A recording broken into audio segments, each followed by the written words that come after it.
Voilà, salut, petite vidéo improvisée parce que j'avais des idées qui me passaient par la tête. Et du coup, voilà, j'ai regardé une vidéo de l'info en question. Il y a déjà eu 4 épisodes là qui sont sortis avec tous les grands lanceurs d'alerte du moment, et cetera, qui montrent un peu les dérives du coronavirus et de la manière dont ça a été orchestré et à qui profite vraiment toute cette orchestration et la peur, et cetera.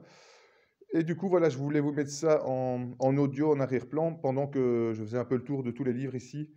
Hem, voilà, pour un peu montrer les pistes de solutions, parce que je pense que dans tout ce que j'ai emmagasiné comme, documentation, il y a moyen justement de trouver toutes les solutions dont parlent, les lanceurs d'alerte comme, Dr Tal Chaleur et cetera, Jean-Jacques Crèvecoeur et cetera.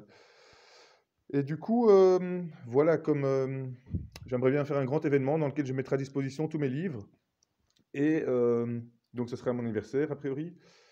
Et voilà, et comme je vais partir en voyage aussi, ça me permettra peut-être de pouvoir les vendre ou de pouvoir les troquer. Et j'aimerais bien organiser un challenge, par exemple, en 10 minutes, que vous preniez votre caméra et que vous deviez euh, voilà, filmer le maximum d'informations intéressantes et en faire une petite vidéo dans laquelle vous faites des zooms sur certaines phrases, certains livres, certaines pages, des print screens, etc. Et de voir quelle sera l'histoire que vous allez créer en faisant un mix de tous ces livres, qui pourra peut-être être des idées de scénarios, de bande dessinée, etc. Comme je suis aussi inscrit dans les cours de bande dessinée. Voilà, ça pourra m'aider du coup à peut-être écrire un gros livre, une grosse synthèse de toutes vos vidéos du coup, pour parler de tout ça, parce que moi ça me dépasse, j'ai pas le temps de tout lire en une vie. Et voilà, et je lis beaucoup en diagonale pour déjà tout comprendre au maximum, et après je peaufine un peu les recherches. Mais plus on recherche, plus on a le tournis, et plus on dit waouh, waouh, waouh, Joe, tu vas trop loin, tu vas trop loin, tu cherches trop, tu cherches trop. Et du coup, voilà. Mais donc voilà, je vous attends à mon anniversaire le 4 octobre, la journée mondiale des animaux en 2020. On va essayer d'organiser ça dans un champ de chanvre, évidemment, avec des tentes, etc. Peut-être un tournoi de poker, voilà, symbolique, où il y aura plein de lots à gagner et, et plusieurs autres choses que je vous expliquerai dans le processus. Donc voilà par où je voulais vraiment commencer, je ne sais pas, parce que j'improvise un peu toujours les vidéos.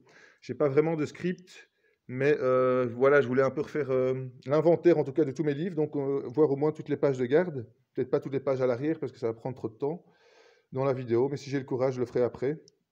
Ça va dépendre de la data que j'ai en fait, et voilà. J'ai un peu changé la qualité de la vidéo parce que comme ça j'aurai plus de temps pour faire des vidéos.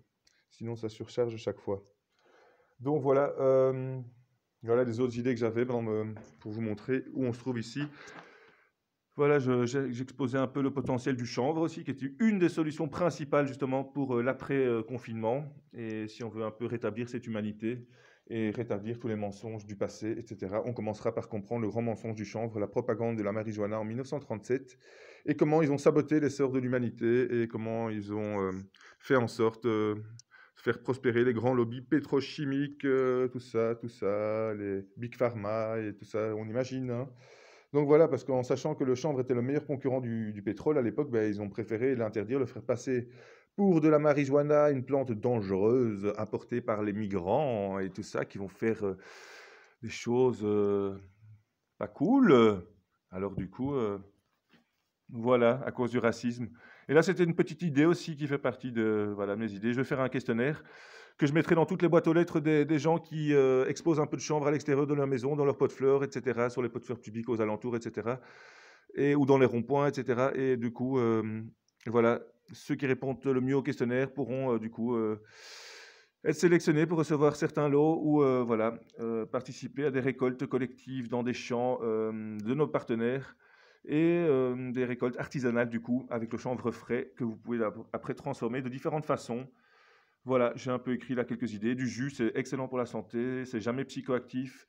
Ça contient vraiment l'essentiel du chanvre. Et le docteur Courtenay l'avait mis en avant, le jus de chanvre, pour sauver sa femme. Il est allé au Luxembourg, voilà, parce qu'aux États-Unis, c'était pas encore disponible le chanvre.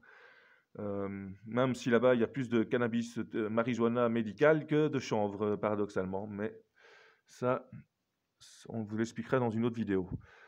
Donc voilà, j'espère que vous savez lire un peu le reste, mais en gros, voilà. Et de manière aussi un peu money, money, money, comme les gens aiment bien, mais aussi 1 hectare de chanvre. Avant, ça pouvait vous rapporter 1 tonne de graines. Ça vous rapportait quelques centaines d'euros. Après, toutes les frais, voilà, les marges. Mais voilà, si on peut récolter les fleurs et valoriser tout ça, on peut avoir jusque 10, 20, 30, 40 000 euros de chiffre d'affaires par hectare, au lieu de 1000, 2000 de chiffre d'affaires. Donc voilà pourquoi au Portugal, ils ont interdit la culture même de chanvre à graines. Comme ça, il n'y a pas de mal et ils récoltent que les fleurs à grande valeur ajoutée. Donc voilà, c'était à l'époque quand le chanvre poussait très haut en Belgique. Donc voilà, on va continuer, on va activer le petit audio et on vous racontera d'autres choses après. On va d'abord ici, parce que quand j'entendais ça, je voyais que Tal Chaleur, il disait des choses qui m'interpellaient. Je pense qu'en lisant, en vous montrant les livres en même temps, ça vous fera un peu d'occupation en plus que d'écouter juste la vidéo et de voir des gens qui parlent. Qui soit voté par le Parlement pour nous mettre en marche pour le 2e référendum. Toutes les personnes qui ont besoin d'explications, vous pouvez... J'espère qu'on entendra assez. On va vous mettre, et vous pouvez me contacter également. On va faire une conférence de presse bientôt et une réunion publique avec toutes les personnes qui veulent plus de renseignements. Voilà pour ce qui est du référendum. Ah oui, j'ai encore une petite chose à dire. Effectivement, on a mis les feuilles du référendum au départ sur un support Google Doc. C'était pas très cohérent avec le fait qu'on rechigne contre l'application, donc on a quelques remarques. Effectivement, là, on l'a mis sur un support de open source, donc on n'a plus ce problème-là. Voilà, donc on lâche rien, et en Suisse, on peut encore essayer, tenter de changer les choses et de bon, sur nos pages. Emma, j'ai pas vraiment trié, hein, donc... Oui, prenons des vitamines à haute dose. Mais on va revenir sur quelques points pratiques après dans la suite de l'émission. Tal, toi, aujourd'hui, tu es dans les retombées positives du Covid. Alors, ça fait plaisir. Ah, tout à fait. Alors, j'ai estimé quels sont les points positifs du Covid. Tout d'abord, par exemple, à Wuhan, le coronavirus n'a tué qu'un petit nombre de gens et la pollution s'est arrêtée. Donc le Covid a sauvé des milliers de vies parce que la pollution s'est arrêtée. Donc quelque part, la beauté du Covid, c'est que ça a tout d'un coup fait une secousse planétaire. Tous les gens ont été bloqués dans leur activité et je pense que là, il y a un côté positif. Ça va permettre un réveil des consciences. Et ce réveil des consciences, il est simple. C'est que jusqu'à présent, nous nous sommes, en quelque sorte, fiés à des gens qui n'étaient pas fiables. L'OMS, les médias, ils mentent à longueur de journée. Ce sont des baratineurs. Ils n'ont qu'un objectif, c'est nous vendre des médicaments, des vaccins. Et pendant longtemps, tout le monde a cru ça. La preuve, c'est qu'il y a une pharmacie partout. Et des millions de gens ont cru que les vaccins et les médicaments allaient leur sauver la vie. Et tout ça, c'est une gigantesque illusion collective. Ça a donné ce monstre qu'on appelle Big Pharma et Big Tech qui s'est associé. Et le but, pour moi, de tout ça, c'est que les gens s'éveillent. C'est que quand on comprend qu'on a nourri un monstre, un jour il faut se dire stop, on va arrêter de faire ça. Donc le but pour moi de toute cette histoire, c'est que les gens prennent conscience que si on continue à avoir peur et à obéir aux autorités, on va vers des drames sans nom. On va se faire tous vacciner, pucer, on va tous être asservis à Bill Gates et à Big Pharma, on va être vraiment dans un monde d'esclavage hallucinant.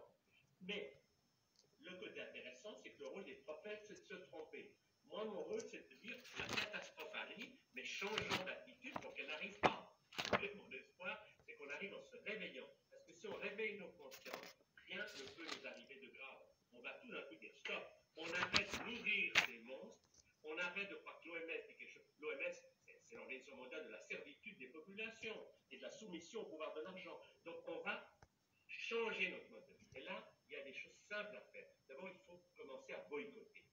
Le fait que sur notre planète, on tue 670 millions de bœufs, 93 millions de poulets et 101 millions de tonnes de porc, c'est inadmissible. Tuer tous ces animaux nous rend malades, c'est à cause de nous qu'on a un enfant qui meurt de faim toutes les 6 secondes. Je sais pas si vous voulez, un enfant meurt de faim toutes les 6 secondes. Ça, c'est pas le Covid. C'est nos habitudes alimentaires. Donc, on doit changer des choses. On ne peut pas continuer à dire on va repartir comme avant. Il y a des choses fondamentales qu'on doit changer. Respecter la nature, respecter les animaux. Et puis, il y a d'autres choses. Je vous donne un exemple. On fait beaucoup de plats pour le Covid, mais on oublie que, je donne qu'un chiffre, en 2019, vous avez 11 500 personnes qui meurent chaque chaque jour du diabète. C'est du monde. Et ça, c'est des choses qu'on pourrait arrêter. Si on apprend aux gens à manger différemment, à sortir du sucre blanc et des aliments ultra transformés, les gens peuvent guérir du diabète. Le point capital, c'est d'amener aux gens cette notion que la médecine, c'est d'apprendre aux gens à se prendre en charge et à arrêter de consommer de la viande, des médicaments, des vaccins, etc. Et quand les gens se réveillent, cet éveil des consciences, je suis persuadé qu'il va faire une transformation. Parce que quand quelqu'un s'est éveillé, il change. Tant que les gens mettent leur masque et qu'ils obéissent et qu'ils ont peur, ben, ils sont dans la peur. Mais grâce à ce que nous faisons tous et plein d'autres gens sur cette planète, il y a des gens qui s'éveillent. Et ces gens qui s'éveillent, on ne peut pas arrêter un éveil. C'est cet éveil qui va nous permettre de vivre des choses magnifiques. On va respecter la nature, respecter les animaux, respecter nos organismes, et puis faire que ce monstre de Big Pharma, on va le crever comme un gros ballon avec une épingle, et il va faire. Et mon espoir, c'est qu'on arrive avant l'automne, pour pouvoir poser le vaccin, qu'on arrive à faire cesser cette folie incroyable. Et ça dépend de chacun d'entre nous, en faisant circuler l'information, on va faire. Voilà. Est-ce que tu as l'impression, Tal, qu'il y a un éveil par rapport à l'avant? Parce qu'on est tous d'accord, on ne savait pas. Au début, on se disait, bon, ça va revenir comme avant. Après, on s'est dit, le monde ne sera plus jamais pareil. Non, ce dont je suis sûr, c'est que grâce au confinement et grâce à tout ça, il y a beaucoup de gens, pas tous, il y en a qui restent prisonniers de la peur et qui mais il y en a beaucoup qui. La preuve, c'est que les gens nous écoutent. Nous, on apporte un message positif, joyeux, en disant la vie, c'est merveilleux et on peut apprendre à vivre heureux. On n'est pas obligé d'obéir à ces fous dangereux qui veulent tous nous esclavager. Et ça, je crois qu'on ne peut pas arrêter ce moment-là. C'est ça qui me donne beaucoup d'espoir. Oui, ça fait bien aussi d'entendre de l'espoir. On ne sait pas, on a tous un microcosme autour de nous. Alors, on ne sait pas toujours avec combien de personnes on parle. Hein. C'est ce qu'on fait aussi dans une émission, finalement. Il y a beaucoup de personnes qui sont tout le temps sur leur écran et puis ils pensent que le monde se résume à cet écran-là. Et puis, en fait, c'est bien aussi d'avoir le feedback. Et c'est pour ça que j'aimerais demander après à Christophe du Brésil encore une chose, mais j'ai juste une question parce que maintenant, je vais basculer sur les questions qu'on a reçues de nos auditeurs et on en a beaucoup. Et on a une personne qui nous a envoyé une question témoignage que j'aimerais proposer à Maître Joseph. Je lis le témoignage parce que moi, ça m'a aussi beaucoup touchée. Dès que ça touche les enfants et les ados, c'est quelque chose qui me touche particulièrement. Alors voilà le témoignage de ce papa. Bonjour, voilà, nos craintes se confirment. Notre fils exclu du collège pour mise en danger des autres élèves. La raison, notre fils a simplement refusé de remettre son masque sur le nez. 8 minutes de cours. Humilié par le prof, son prof a appelé et fait venir d'autres collègues pour leur montrer le comportement de notre fils. Sans parler de certains élèves, notre fils de 14 ans a essayé de s'expliquer calmement sur son attitude avec un document que je lui avais passé. 7 dangers que vous pourrez avec le masque. Vive la France, notre fils démoli psychologiquement en pleurs dans la voiture. J'ai l'impression en tant que parent d'avoir fait quelque chose de grave. Et mon fils m'a dit, j'ai l'impression aussi d'avoir fait quelque chose de grave. Comment faire face à cet énorme problème à venir pour beaucoup de parents, Maître Joseph? Je vous pose la question parce qu'apparemment, il y a une jurisprudence. Le Conseil d'État en France a interdit aux maires d'imposer le port du masque, interdit d'imposer le port du masque obligatoire en période d'urgence sanitaire. Est-ce que vous pourriez peut-être répondre à ce parents-là? Oui, alors, d'abord, parce que quand on est dans la peur, il n'y a plus de logique. Vous avez beau dire des choses, expliquer, etc., les gens qui ont peur, ils ont peur. Hein. Alors, il faut peut-être dédramatiser des situations, faire de l'humour et montrer qu'on est tous manipulés. Hein. Il y a un dessin qui me paraît très intéressant, qui est celui-là. Alors, je ne sais pas s'il apparaît bien à l'écran. Regardez bien. Est-ce que vous le voyez bien? Oui, oui, on l'avait vu sur les réseaux. En tout cas, c'est un dessin qui m'est pas étranger. Voilà. Quand on vous traite de complotiste, je dis, bah oui, regardez ce dessin et vous comprendrez tout de suite. Le problème, il est là. J'ai mis une chanson sur YouTube il y a quelque temps qui s'appelle Elle va mourir la Liberta, sur un air d'Aznavour. Vous verrez, c'est pas triste. Et il faut réagir par de l'humour, en se moquant vous-même de ceux qui se moquent de vous. En disant, mais vous êtes des moutons, vous êtes des trouillards, vous êtes des lavettes. Vous leur dites ça, alors comment, quoi, ils vont piquer la bouche. On va leur dire, mais le virus, de toute façon, il passe au travers de ce masque, alors ça sert à quoi? Alors ils vont vous poser, comment, mais à la télé, ils ont dit qu'eux, ils passaient pas. Ben si, ils passent, mon Dieu. Hey, regarde la taille du virus, regarde le virus il y a, il passe au travers. Et t'en prends plein la gueule. Et en plus, quand tu respires, tu chauffes, hein, tu respires bien dans l'humide, et tu l'entretiens, et il se développe. Alors, bon. Et puis ensuite, on dit, le virus, on est en guerre contre le virus. Pas en guerre. Le virus, il ne cherche pas à vous détruire, il cherche simplement à se reproduire.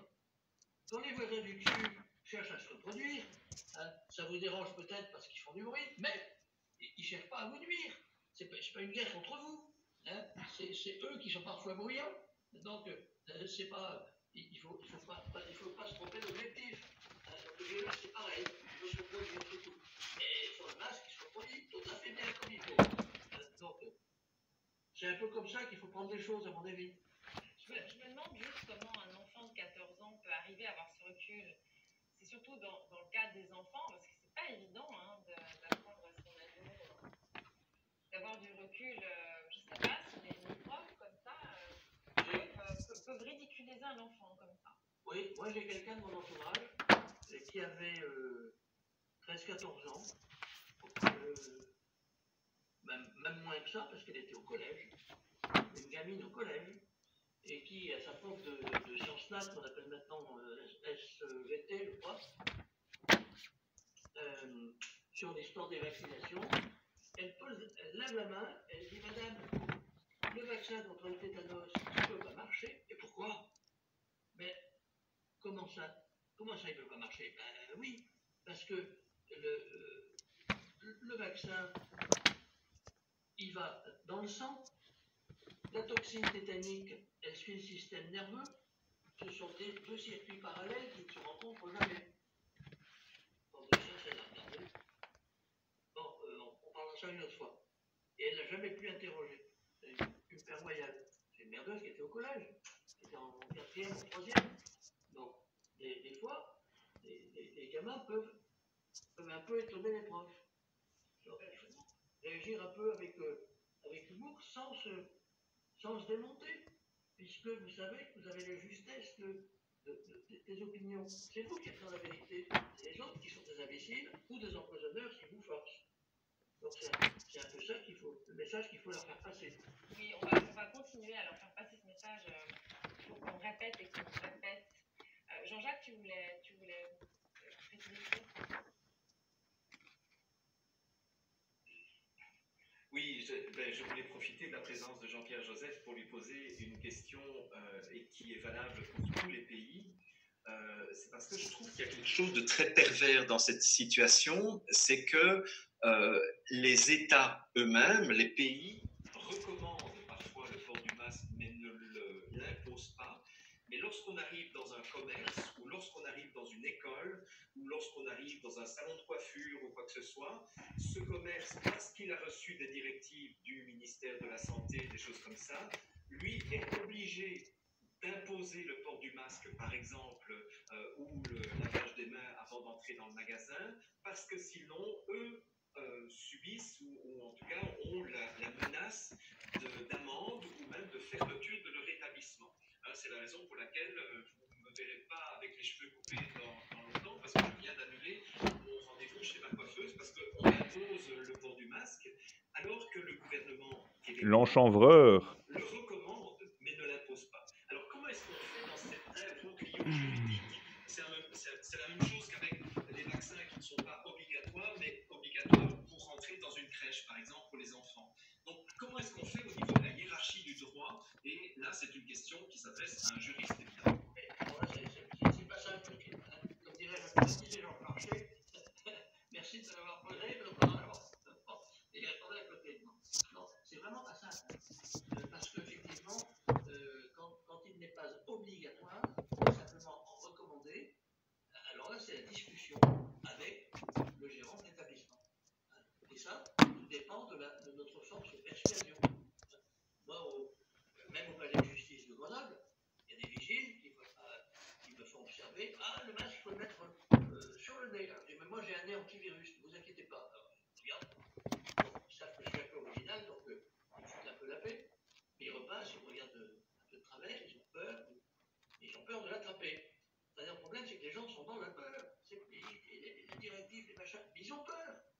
s'approcher d'eux, ils reculent. Ils croient vraiment qu'on va leur projeter des virus dessus et que demain ils vont mourir. Alors, c'est contre ça. Contre ça, les gens sont très forts. Hein. Les gouvernements sont très forts et qu'ils ont réussi à terroriser une population avec des chauffes-fauchistes, etc. On a beau leur dire, ça ne change rien. On a beau leur dire que tiens, j'ai vu une statistique sur la grippe saisonnière qui normalement fait 15 000 morts en tous les ans, elle en a fait 75 cette année. C'est curieux quand même. Bon, j'ai même eu des gens que je connais, des familles que je connais, dans lesquelles les gens se sont suicidés. Et bien, on a dit mort du Covid-19. Bon, il fallait grossir les chiffres. Bon, dans tous les pays, c'est la même chose. Donc, il faut faire croire qu'on va tous mourir de ça, donc il faut se vacciner. Bon, donc, c'est un combat qui n'est pas simple, mais c'est aussi, il est intéressant parce que les gens doivent découvrir qu'on se fout de leur gueule et qu'il y a plein de contradictions dans ce qu'on leur raconte. Il ne faut quand même pas oublier que monsieur le ministre de la Santé, au début du mois de mars, nous expliquait, et là il avait raison, le masque ça ne sert à rien. Hein, et puis, au contraire, il faut ouvrir les fenêtres, il faut aller au soleil, etc. Il avait raison. Voilà. 15 jours après, il dit le contraire. Et comme des veaux, personne n'a rien dit. On aurait dû tous sortir dans la rue, arrêtez de vous foutre de nous. Mais non, personne n'a rien dit. Ah oui, maintenant il faut mettre le masque. C'est vraiment, c'est un peu malheureux de voir combien de moutons nous sommes. C'est terrible. Je voulais demander à Christophe au Brésil, justement, on avait aussi ce phénomène-là. Hein. On nous disait, ça sert à rien, les masques, toutes ces choses-là. Et puis maintenant, il faut vraiment. Il y a aussi ce phénomène-là au Brésil. A suivi exactement la même chose, puisque j'accompagnais en parallèle aussi bien la France que le Brésil. Je vais vous expliquer en gros ce qui se passe. Je vais répondre à Tal. D'ailleurs, j'admire Tal avec son positif qu'il a, son optimisme maniaque. Et je vais répondre aussi un petit peu à Jean-Jacques sur la pandémie. En fait, ce qui se passe, c'est que la pandémie, elle existe. Pourquoi? Parce qu'elle est dans tous les pays au monde. Donc, ils appellent ça une pandémie. Mais concrètement, il n'y a pas de pandémie. Mais sur la constitution d'un pays, quand vous êtes en pandémie, par exemple en France, il a déclaré un état d'urgence sanitaire. Donc le président, c'est lui qui fait ce qu'il veut, il détermine lui-même ce qui se passe. Au Brésil, c'est la même chose. Sauf qu'au Brésil, ils ont détaché le président, ils disent non, lui, il n'aura pas de contrôle. Qui va avoir le contrôle? Ce sont les gouverneurs de chaque État. Il faut savoir que le monde entier, qui commande le monde entier, c'est l'élite mondiale, ce n'est pas les présidents des pays. C'est le nouvel ordre mondial. Et ce que je disais au début, 80% des gens ne savent pas, croient toujours alias qu'il y a 2 avions qui sont tombés dans les tours. Si vous demandez aux gens qui est Georges Soros, 80-90% des gens ne savent pas qui est Georges Soros. Si vous demandez, vous avez entendu parler du nouvel ordre mondial, personne ne sait ce que c'est que le nouvel ordre mondial. Et le premier item du nouvel ordre mondial, c'est de réduire la population à 500 millions d'habitants. Et nous sommes plus de 7 milliards. Comment vous voulez réduire la population? Donc ils ont balancé ce virus, comme dit Bill Gates il y a 5 ans en arrière, en disant il va y avoir un virus, il faut réduire la population à 15%. Ce n'est pas 15%, il faut la tomber à 80%. Donc ça a commencé là-dessus. Et ils en profitent de ce virus pour créer ce climat de pandémie, ce climat de terreur. Et alors c'est ce qu'ils font à tout le monde, au Brésil aussi. Au début, c'est vrai que le masque n'était pas obligatoire. Une fois, j'étais dans un supermarché, j'avais pas le masque, j'étais au 24 heures, là, aussi, faire des trucs, et il y en avait 3. J'étais tout seul. Et il y a Yael à côté qui me regardait, elle n'est pas venue vers moi, elle avait déjà le masque. Et je rigolais parce qu'elle a commencé à faire une file de gens, mais personne ne voulait venir à côté de moi sur l'autre distributeur d'argent parce que je n'avais pas de masque. Alors quand je suis sorti, je dis, mais arrêtez de regarder la télé. Enfin bref. Donc, et puis après, qu'est-ce qu'ils ont fait? Eh bien, ils ont obligé le masque à mettre tout le monde, surtout dans les commerces, etc. Ils ont fait la même chose en France, ils font la même chose au Brésil. À Sao Paulo, comme je disais au début, à partir de demain, ça va être obligé, sinon ils vont mettre une amende. C'est-à-dire conditionne les gens complètement dans la terreur, justement pour arriver au vaccin. Et Tal, il explique combien de fois que les vaccins, en fait, vont détruire l'humanité comme ça. Et c'est là où il faut lutter. Malheureusement, il n'y a que 20%, 10 à 20% des gens qui sont éclairés comme vous, comme moi et comme certains. Bon, ben, faites tourner la vidéo, hein, ça peut en éclairer quelques autres en plus, hein, c'est jamais. L'alchimie. Les États, par exemple, les États qui sont sous des gouverneurs qui sont complètement communistes, c'est-à-dire qui pensent que les Chinois leur demandent de faire, l'élite mondiale, etc. Ils sont responsables pour pratiquement 82% des morts du Covid au Brésil.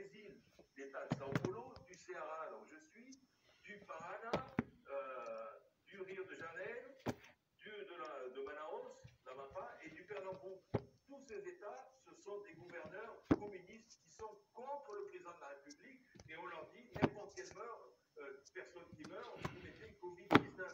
Par exemple, si on prend ici entre le Minas Gerais, qui lui est en faveur du président de la République, et le Ceará, qui lui veut détruire le président de la République, regardez la différence. Il y a, dans le Minas Gerais, il y a 21 millions d'habitants, ici nous sommes 9 millions. Ici au Ceará, c'était il y a un petit peu en arrière quand même, il y a quelques semaines, il y avait 36 190 cas de Covid-19, alors que dans le Minas Gerais, il y en avait 6 900. Au niveau des morts, 2500 morts ici, alors que dans l'État de Minas Gerais, 243 morts pour 21 millions d'habitants. Et chez nous, pour 9 millions, 2500 morts. Aujourd'hui, c'est sûr que ça a augmenté. Donc voilà ce qui se passe en fait. Ça dépend en fait qui reçoit les ordres. Et c'est ça. C'est pour ça que notre président Bolsonaro, comme Trump, il est contre l'équipe mondiale. Et donc, ils sont en train de détruire aux États-Unis. Ils font exactement la même chose. Alors, il y a des gens, surtout des médecins, qui se sont aperçus. Regardez ce que je vous mets là. Un infectologiste a dit que 40% des morts enregistrés sont faussement attribués au Covid-19. Quand il met 40%, il est généreux. Vous pouvez mettre 80%. Hein. C'est un infectologiste. Donc, il y a des médecins aujourd'hui qui commencent à se réveiller parce qu'ils s'en foutent de recevoir de l'argent pour dire ben non, celui-là il est mort du Covid-19, alors comme vous dites, il y en a qui a un infarctus, donc il est tombé de bicyclette, il s'est cassé le cou et il est mort du Covid. Donc en fait, c'est ce qui se passe dans le monde entier. Mais malheureusement, il y a une élite mondiale qui commande le monde, il y a un agenda à suivre, il faut réduire la population mondiale, il faut casser l'économie mondiale, c'est ce qu'ils sont en train de faire, c'est-à-dire aujourd'hui, il y a plus de 300 millions de gens au chômage dans le monde entier, et ça va continuer à fermer des entreprises, etc. C'est ce qui se passe dans le monde, en France et au Brésil, et ça suit exactement le même chemin en parallèle, c'est ça qui est incroyable. Chloé, qu'est-ce que tu as envie de J'avais envie de demander aussi à Christophe, concernant le Brésil, j'ai eu 2 commentaires qui concernent directement le Brésil, de Fox Connard, qui disait que les membres du Parlement brésilien avaient décidé d'entrer dans un hôpital qui déclarait 5000 personnes infectées, 200 décès, puis qu'en fait, cet hôpital, non seulement il était vide, mais il était en construction. Est-ce que toi, tu es au courant de ça? Oui, alors il y a eu beaucoup de vidéos là-dessus. D'ailleurs, il y en a eu chez nous ici à Fortaleza, où ici il y a des politiciens, ils s'appellent les vereadores, c'est-à-dire qui s'occupent de la communauté, de la préfecture, de la ville. C'est-à-dire tout ce que fait le maire de la ville, ils sont là pour vérifier les comptes, etc. etc. Donc eux, qu'est-ce qui s'est passé? Tous les États, ils ont construit des hôpitaux dans les stades de foot, où vraiment ils ont fermé, personne ne pouvait entrer. Mais celui qui a donc les pouvoirs, ces gens-là, les véréateurs, ils ont le pouvoir de rentrer. Et quand ils sont arrivés? Ils sont arrivés avec un ordre judiciaire d'un juge, comme quoi ils avaient l'autorisation de rentrer. Ils n'auraient même pas eu besoin de cet ordre, mais ils avaient l'autorisation d'un juge. Et qu'est-ce qui s'est passé? Ils ont été refoulis. Les gens dedans ne les ont pas autorisés à rentrer. Ça a fait un scandale. Et j'ai même des amis policiers qui ont dit mais attendez, si vous avez été en service, je les aurais mis de suite, je les aurais fait mettre en prison de suite. Donc ça a eu une répercussion rapide nationale parce que c'est vrai que le WhatsApp ici au Brésil, les réseaux sociaux, ça fonctionne très très vite. Et donc le président a dit, ben écoutez, si vous voulez, vous rentrez dans les hôpitaux et puis vous filmez. Et c'est ce qui se passe en fait, c'est qu'il y a des gens qui rentrent depuis le début, ils filment et il n'y a personne dedans. C'est-à-dire qu'ils ont construit des hôpitaux, ils ont gaspillé des millions et il n'y a personne dedans. Alors il dit, mais ils sont où les morts? Ils ont même dans l'Amazonie, ils ont filmé des gens en train de mettre des cercueils, ils ont ouvert avec des cailloux dedans. Les cailloux dans les cercueils? Aussi des commentaires là-dessus de familles révoltées parce que dans les cercueils il y avait de la sciure, des pierres. Exactement. Et des gens qui internent leur propre famille en disant ben tiens, lui, il a eu un accident de voiture, il a eu un statut. Tout d'un coup, il se retrouve dans un endroit où il y a des gens avec du Covid-19, c'est-à-dire qu'ils prennent le virus, ou alors tout d'un coup, il y en a même un, pour vous dire, il était déclaré mort, Covid-19. Ils sont rentrés là où ils mettent les morts, ils ont ouvert, il est respiré encore. Et il était déjà déclaré mort, Covid-19, il était fermé dans un sac. Donc, vous voyez où est-ce qu'on a mis au Brésil? Ça devient complètement fou. Et tout ça, c'est pour essayer de mettre en l'air le président. Pourquoi? Parce qu'il y a le système mondial derrière qui commande tout le monde, qui commande Macron, etc. Macron, c'est le fils spirituel de Soros, on le sait depuis le début, qui a été mis en place. Et tous les autres États, en Espagne, c'est pareil. J'ai une amie qui habite là-bas, elle dit la même chose. En Italie, ils ont commencé à se réveiller, apparemment. Où plus de 80%, c'est pareil. Ça a été c'est faux, les morts en Covid-19.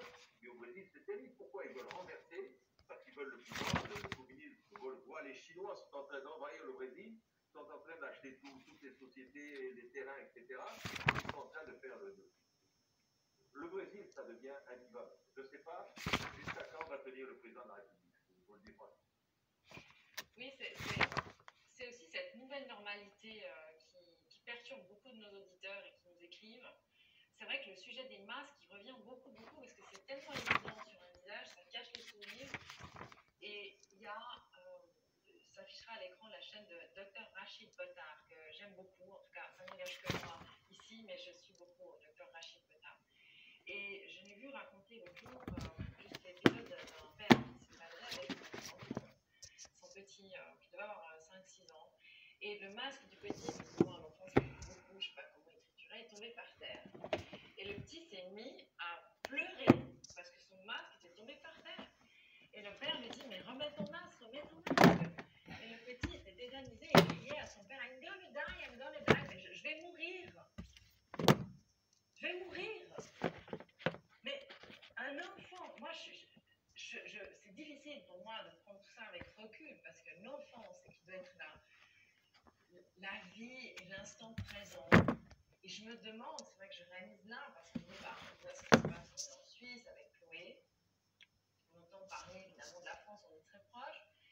Et puis on dit toujours, j'espère que de l'autre côté de l'Atlantique, c'est différent. Et à chaque fois qu'on parle avec d'autres personnes qui sont d'autres cultures, on se rend compte que c'est toujours la même histoire. Il y a deux mondes qui sont en train de se créer. Est-ce qu'il y a quelqu'un parmi vous qui a envie de parler Mittal?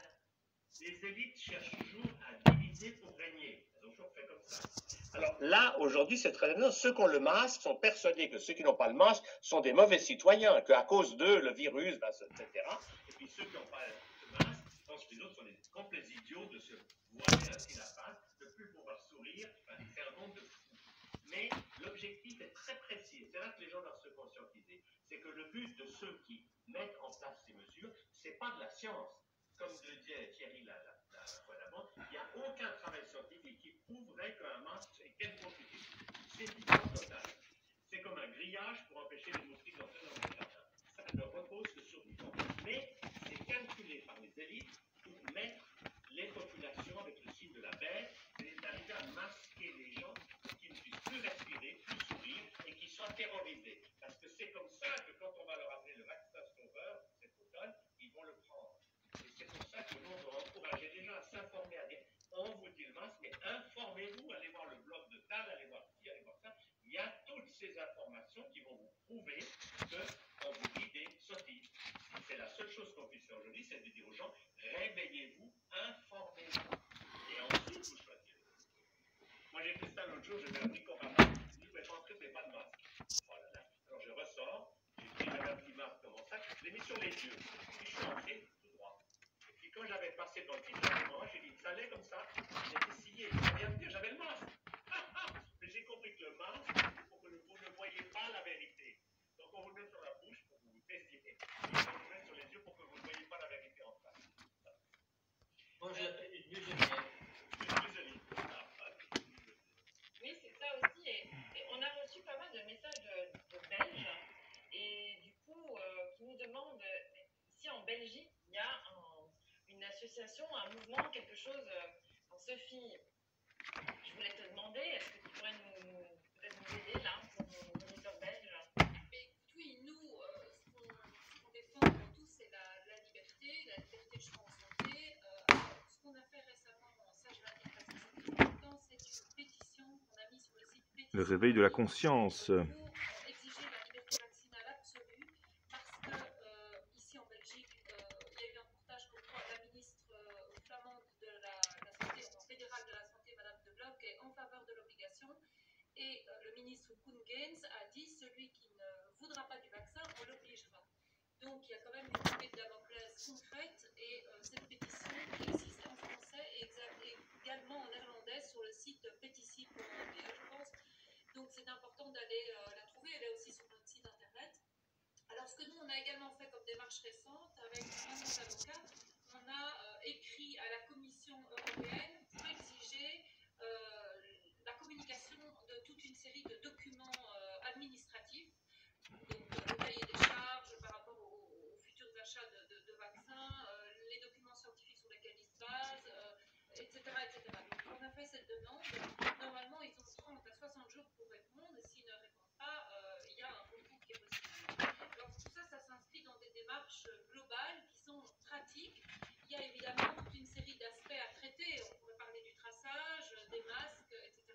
Alors, en Belgique, les masques, à part dans les transports publics, ne sont pas obligatoires. Alors, ici en Belgique, il y a eu récemment une lettre de 400 médecins qui ont dit attention, on va au drame, il faut remettre des masques, il faudrait les imposer. Donc, il y a tout le mouvement qui était décrit par Christophe au Brésil et en France, on le vit aussi ici en Belgique. C'est la même chose. Donc, là, je pense que ce que disait Jean-Pierre est assez juste, c'est-à-dire qu'il n'y a pas d'obligation généralisée. Effectivement, il faut s'informer, il faut oser s'afficher sans masque. Effectivement, on sent les gens très crispés. Mais je remarque qu'il y en a quand même moins qu'avant. Il y en a moins qu'il y a 3-4 semaines. Il y a quand même des choses qui bougent. Et moi, je le redis, je félicite chaque fois les gens que je vois, les caissières ou autres sans masque. Et je sens que ça leur fait du bien. Donc, je vois qu'il y a quand même un changement. Il faut tenir le cap. Merci Sophie. Ah oui, je voulais juste, excuse-moi, juste encore te mentionner ceci. Plusieurs Français nous ont demandé s'il y avait une pétition équivalente à la nôtre pour la France. Et alors là, oui, c'est une pétition qui s'appelle Liberté notre amour, mais on indiquera les liens en dessous de la vidéo. Liberté notre amour.wesigne.it. Donc j'indiquerai les liens, mais donc c'est une pétition équivalente. Écoute, je te remercie. Avant de passer à notre partie, comme vous la connaissez maintenant, c'est devenu une tradition de la note positive pour la semaine. Est-ce que vous avez encore des questions d'auditeurs que vous vouliez évoquer ou pas? Parce que c'est vrai qu'on en a reçu beaucoup et on a pu en grouper.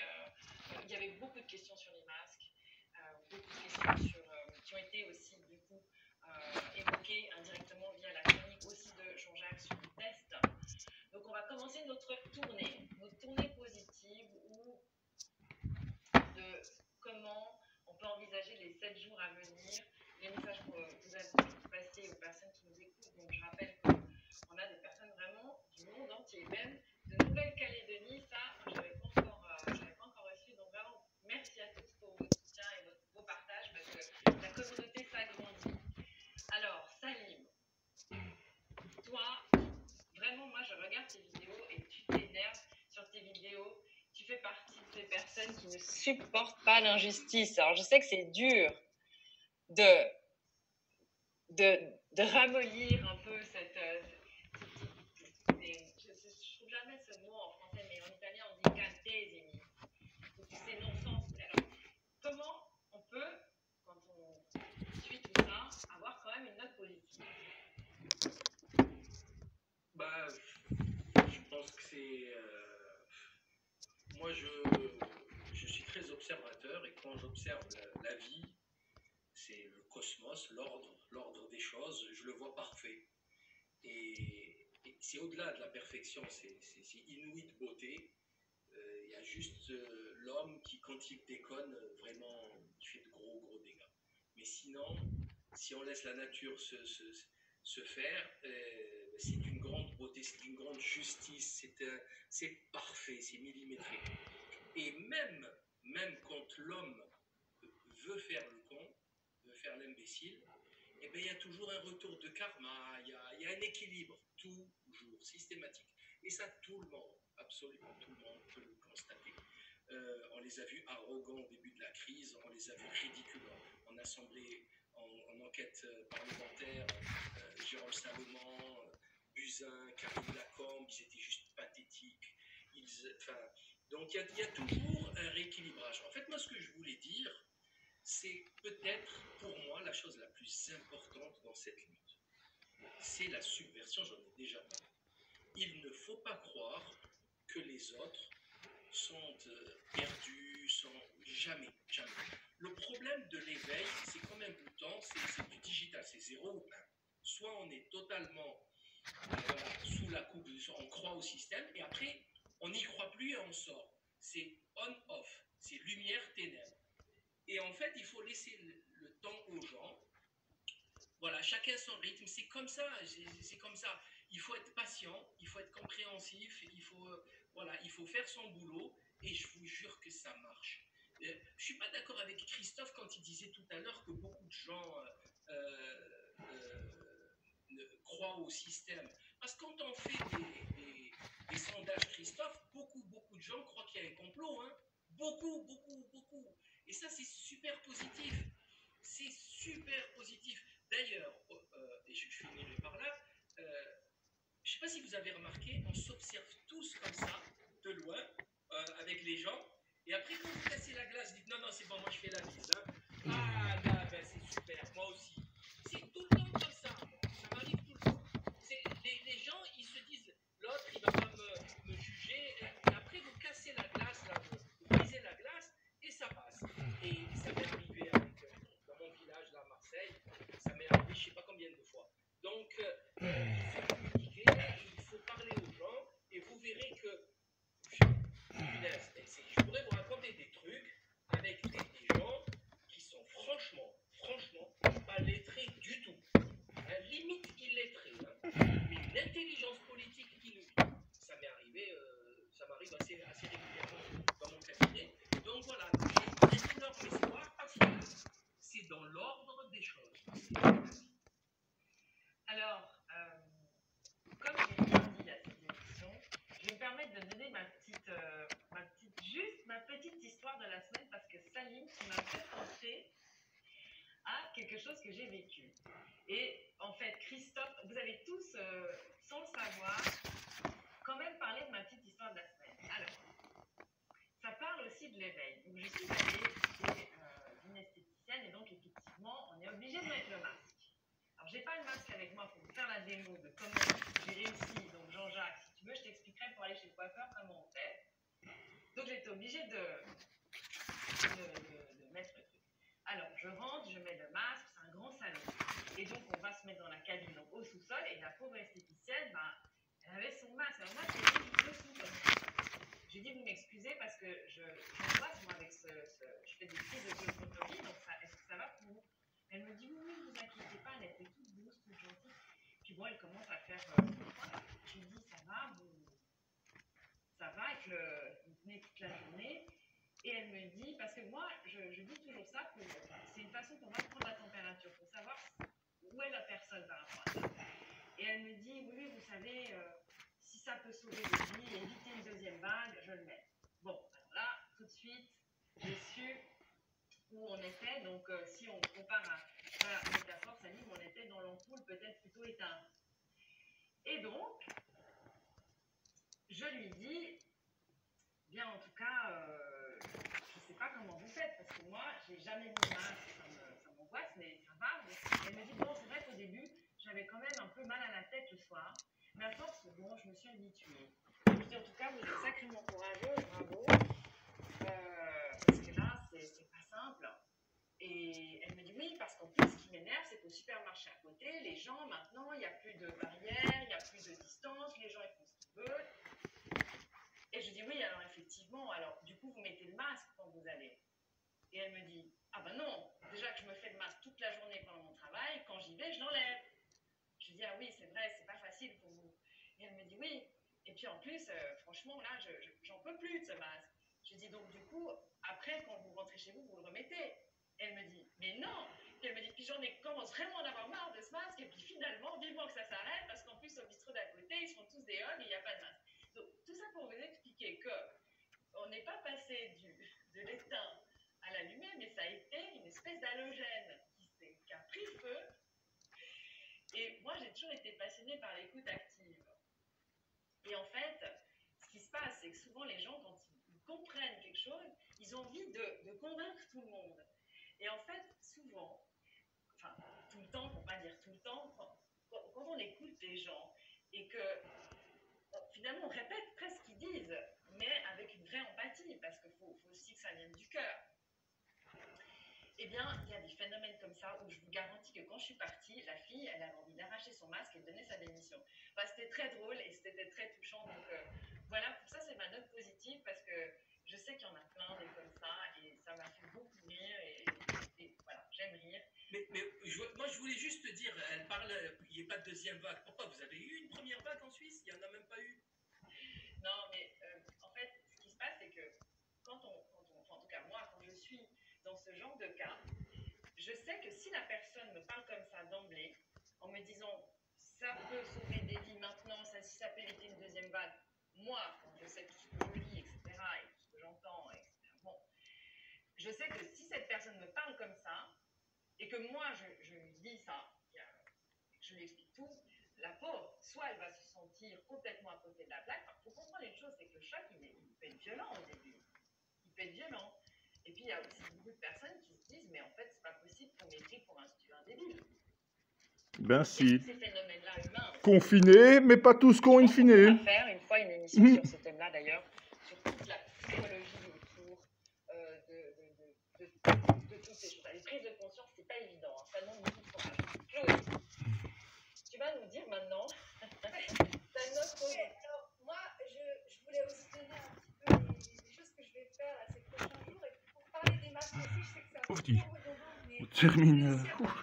je vais essayer d'apporter la touche efficace. Pour une fois, ce que j'ai essayé de faire, j'étais en France et dans les restaurants, dans le restaurant de la gare, masque obligatoire. En tout cas, tout le monde avait des masques et moi, j'arrive sans masque.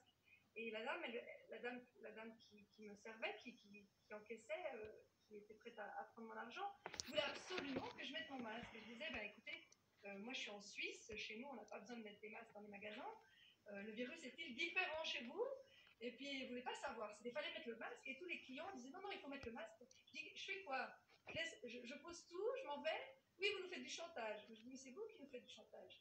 Et je dis, finalement, on fait quoi? Non, alors il fallait poser tout. Alors j'ai tout posé là, j'ai dit au revoir. J'ai dit, bon, bah, la prochaine fois, peut-être vous réfléchirez. En tout cas, chez nous, on n'est pas obligé de mettre des masques pour ce genre de choses. Et puis, pareil, dans le train, la contrôleuse, elle m'a fait un speech parce que j'avais mis mon masque ici. Et puis, elle me fait une fois, ensuite, elle m'a fait 2 fois. Et puis, je lui dis, mais vous savez que les virus, ça passe à travers le masque. Ah non, je ne sais pas, je ne peux pas réfléchir. De toute façon, s'ils nous disent ça au gouvernement, c'est qu'il y a bien une raison. Et moi, j'ai dit, ben oui, effectivement, il y a bien une raison. Elle me dit, oui, mais je ne suis pas scientifique. Je dis, ben moi, si. Et là, elle n'avait plus rien à dire. Elle est partie, elle m'a laissé comme ça. Et elle m'a demandé gentiment mon billet quelques minutes plus tard. Donc voilà, c'était pour donner mon témoignage des masques. Alors moi, ce que je vais faire, c'est que je vais finir le livre de Jean-Pierre Joseph, justement, qui me l'a dédicacé quand on s'est vu à la conférence sur les vaccins le 20 février dernier. Une fois, il n'y a pas de hasard. Et puis, je vais terminer ma série par un stage, un 4e stage chez Irène Grosjean, qui enseigne l'alimentation vivante et à quoi servent les maladies. Donc, je vous invite tous à faire des stages avec elle parce qu'un stage change la vie. Et puis, on voit que finalement, les virus, ce ne sont pas des tueurs. Au contraire, ce sont juste des nettoyeurs, comme dit souvent Tal. Et puis, en fait, les maladies, elles sont là pour nettoyer, pour expulser les résidus. Donc voilà, je vais faire ce stage avec des personnes éveillées avec qui je vais reprendre de l'énergie. Alors, des informations peut-être rassurantes, c'est que, en ce qui me concerne, pendant la période de confinement, moi j'ai continué à bosser, je suis allé un peu partout, et comme en dehors de ma profession, je fais des concates et je fais de la musique, etc. Donc je vois plein de gens de diverses catégories. Donc j'ai vu dans des quartiers sensibles. Et alors, c'est notre gentil Sherka. Sherkana Manita. Sherkana Manita Yawaska au cola. La petite chamane. Ouh. Ouais, qu'elle est bien, hein, quand elle n'a pas de nonos pour nous grogner. Voilà. Ça sera aussi à mettre en crowdfunding ou pour l'eau de l'événement que j'organiserai et les tombolas, etc. Voilà, des petits concepts. Oufti, qu'est-ce que c'est que ça comme extraterrestre? Ouh, tout. On n'a pas vu.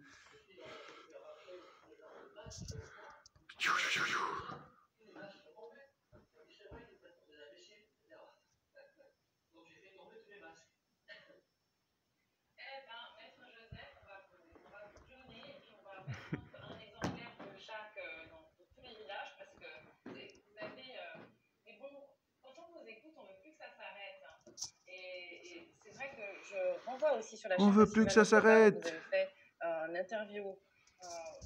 Allez, les profondes villois. On veut plus que ça s'arrête.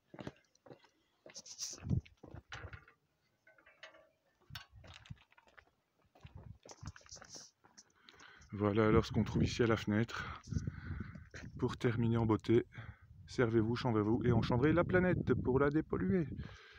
Et rappel de George Washington, hein, de tirer le meilleur parti du chanvre et de l'implanter partout pour donner de meilleurs espoirs à l'humanité et ne pas nous saboter. En tout cas, on dirait que des profonds du doigt ont commencé l'action de réenchambrer les alentours, les parterres publics ou les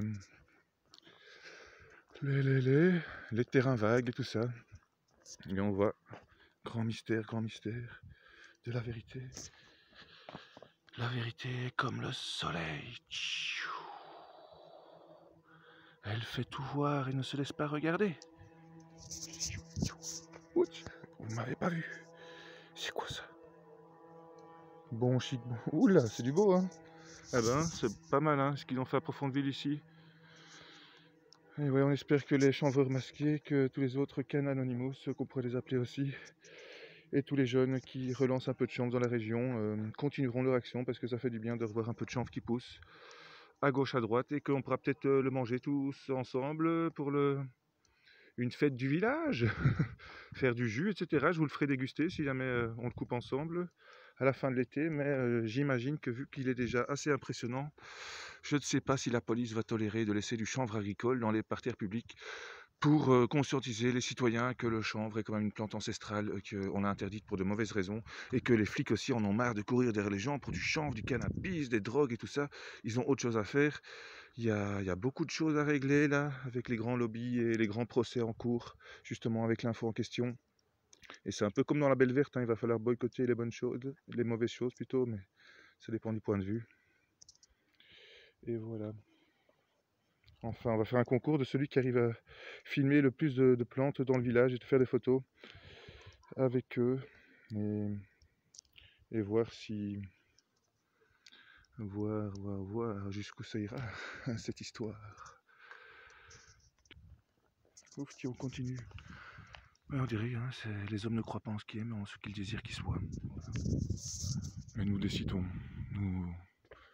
On rêverait des pluies de chanvre, ça faciliterait encore la démarche. S'il y avait des gens qui avaient des bons drones pour semer du chanvre et du tournesol un peu partout, on gagnerait du temps. C'est tout ce que je pourrais dire. Voilà, plus d'infos sur chanvrezvous.weebly.com. Je mets un peu à jour. Bon, je vais refaire un nouveau site bientôt. Je vous tiendrai au courant. Voilà. The Hempy Treasure. L'or vert. The Green Gold. Alright. Namaste. Enjoy. Et je raconterai les autres événements pour la grosse fête de mes 33 ans dans une autre capsule. Parce qu'ici, ça va rester pseudo-public à mon avis. Je vais peut-être le mettre sur YouTube, j'oserais bien à mon avis. Parce que, voilà, ça ne tombera peut-être pas dans l'oreille d'un sourd. Tout ce qu'on a entendu et tout ce qu'on a vu aujourd'hui dans cette petite vidéo. Qui n'a l'air de rien. Désolé pour la qualité d'amateur. C'est avec mon GSM Armor X7 que je tourne le film. En plus, j'ai réduit la qualité de vidéo en dessous du HD. Comme ça, je peux faire des vidéos plus longues. Mais j'espère que vous pourrez lire quand même tout ce qui est écrit. Malgré la qualité. Voilà, on va s'arrêter à 55 minutes, hein, tant qu'on est un peu symbolique. Ah, qui m'a arraché mon chanvre ici? Enfin. Ah ben voilà, la reine rouge est passée. Elle a dû m'arracher le chanvre qui décorait ici à l'avant. Elle a toujours peur qu'on attire trop l'attention. Mais vous inquiétez pas, je vais aller en chercher. Parce que là, on va... C'est dommage.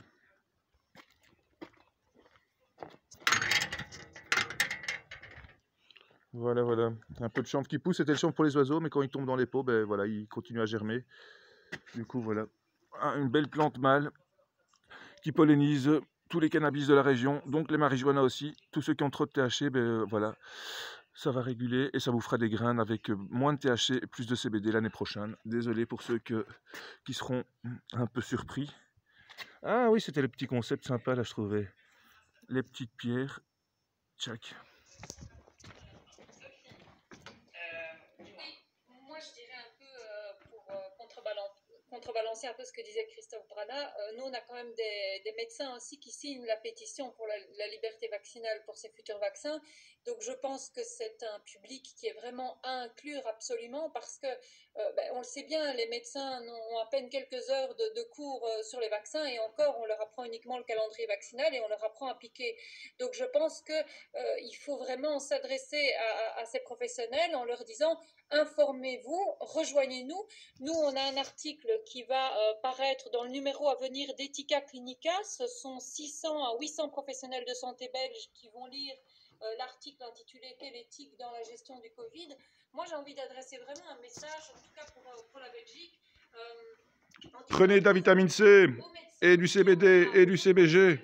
Rejoignez-nous, écrivez-nous, témoignez, voilà, participez à diffuser la pétition. Ce sont des actions précises, concrètes, et je pense que c'est ça qui a de quoi nous rendre optimistes et positifs, parce qu'on fait quelque chose, on ne reste pas là les bras croisés à rien faire. Voilà. Jean-Jacques, tu avais envie peut-être de nous faire aussi une note positive, hein? Oui, parce qu'effectivement, j'ai reçu beaucoup de questions qui me posaient des questions personnelles en me disant, mais Jean-Jacques, avec toutes les informations que tu brasses à longueur de journée depuis début février, comment fais-tu pour rester aussi positif et aussi souriant? Et d'ailleurs, c'est vrai que quand vous regardez l'évolution de mes vidéos depuis début février, je suis de plus en plus souriant, alors qu'il y a de plus en plus d'informations, je dirais, déprimantes en apparence. Et ce que je répondrais, c'est qu'il y a peut-être deux éléments importants. Le premier élément, c'est que ce qui m'empêche de déprimer, c'est que je suis de plus en plus dans l'action. Je pense que ça, c'est vraiment un élément anti-stress et anti-traumatique qui est extrêmement important. Hein. Henri Laborit l'avait montré dans ses expériences de laboratoire. Quand on soumettait des rats à des décharges électriques, mais sans que ces rats puissent se battre entre eux, ils finissaient par faire des tumeurs et par avoir toute une série de pathologies. Alors que les rats qui étaient soumis au même stress, mais qui pouvaient se battre entre eux, donc ils transmutaient le stress en action, et bien là, on se rendait compte que ces rats ne faisaient aucune pathologie. Donc moi, la première chose, et c'est ça qui me met dans ce positivisme et dans cette sérénité, et c'est une vraie sérénité intérieure, c'est que je suis de plus en plus en action, que ce soit au sein de la Fondation au Canada, que ce soit en relation avec les avocats en France, en Belgique, en Suisse, etc. Il y a vraiment quelque chose qui me permet de rester aligné, rester centré. La deuxième chose, et je pense que ça c'est aussi très important, et ça a été une véritable libération pour moi, c'est que jusque dimanche, donc il y a quelques jours de cela, j'avais quand même peur d'être trop traité de conspirationniste, de théoricien du complot, de complotiste, etc. Et moi alors? Dimanche, j'ai eu une révélation en disant, mais en fait, je vais faire de l'aïkido, et donc je vais maintenant revendiquer mon statut de théoricien du complot, et je l'ai expliqué dans ma conversation du lundi en disant la théorie pour Aristote, c'est la théoria, c'est la contemplation. Et effectivement, je suis un contemplatif des complots depuis 40 ans. Mais vous ne pourriez pas imaginer à quel point ça m'a libéré de faire cette vidéo, parce que tout à coup, j'avais la possibilité de dire ce que je voulais. Donc le message que j'enverrai à tout le monde, c'est quand quelqu'un de votre famille ou quelqu'un de votre entourage vous dit « ouais, mais ça, c'est la théorie du complot », eh bien, au lieu de dire « non, non, non, non, c'est pas la théorie du complot, non, non, tu sais, c'est prouvé scientifiquement », mais non, allez dans le sens du reproche qu'on est en train de vous faire. C'est comme le disait Jean-Pierre Joseph tout à l'heure, mettez les rieurs de votre côté et plus de l'autre côté, en disant « mais oui, c'est de la théorie du complot ». Effectivement, parce que des complots, j'en vois partout, c'est-à-dire abonder dans le sens du reproche qui vous est fait, ce qui est une excellente façon de désamorcer les agressions que vous allez subir. Parce qu'en fait, il y a beaucoup de gens qui aujourd'hui souffrent des agressions dont ils font l'objet. Moi-même, j'en ai souffert pendant quelques semaines en voyant que des gens... Voilà, avec un peu de chanvre, on souffre moins. Ça, c'est le chanvre du Cloberto et de Canavi que j'ai retransplanté ici dans les petits pots. Il y a un beau mâle. Voilà, ce sont mes deux petites contributions positives pour cette semaine. Ah, on a oublié ça. Notre nouveau partenaire Arduino. qui a développé des super graines de chanvre en biodynamie, de l'huile de graines de chanvre, le CBD, le CBG. Et voilà, on l'a aidé à faire le flyers. Il y a eu une petite erreur d'orthographe, de frappe, désolé. Tchac. Mais ça, c'est pas moi, c'était au moment de la mise au point, on n'a pas vérifié assez. C'est pas grave. Le reste y est. Voilà l'essentiel.